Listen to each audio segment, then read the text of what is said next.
খুলনা জেলার কয়রা উপজেলার মদিনাবাদ এলাকায় কপোতাক্ষ নদের উপর নির্মিত চাঁদালি ব্রিজ, যা স্থানীয়ভাবে কয়রা চাঁদালি সেতু নামে পরিচিত, এই অঞ্চলের যোগাযোগ ব্যবস্থার একটি অন্যতম গুরুত্বপূর্ণ মাধ্যম। চাঁদালি ব্রিজের সংক্ষিপ্ত ইতিহাস। কয়রা ও আশপাশের এলাকার মানুষের দীর্ঘদিনের দাবি ছিল কপোতাক্ষ নদের ওপর একটি স্থায়ী সেতু নির্মাণ করা।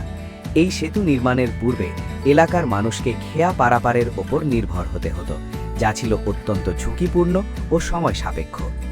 নামকরণ: স্থানীয় একজন প্রভাবশালী বা বিশিষ্ট ব্যক্তিত্ব চাঁদ আলীর নামানুসারে এই ব্রিজের নামকরণ করা হয়েছে।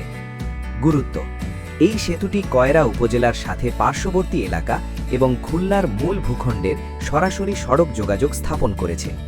এটি নির্মাণের ফলে কয়রার মানুষের চিকিৎসা সেবা, ব্যবসা বাণিজ্য ও নিত্যদিনের যাতায়াত কয়েক গুণ সহজ হয়ে গেছে।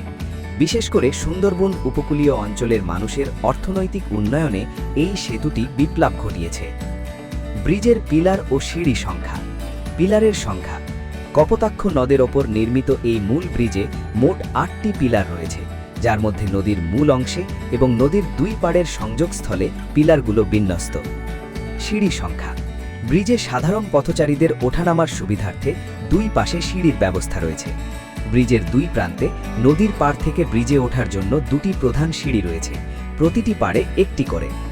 সময়ের সাথে সাথে স্থানীয় সরকার বা সড়ক ও জনপথ বিভাগ কর্তৃক কোনো সংস্কার কাজ বা নতুন সংযোগ সড়ক ও পকেট সিঁড়ি তৈরি হয়ে থাকলে এই সংখ্যায় সামান্য পরিবর্তন আসতে পারে, তবে মূল নকশায় নদী পারাপার ও সংযোগের সুবিধার্থে এই মূল কাঠামোটি ব্যবহার করা হয়েছে।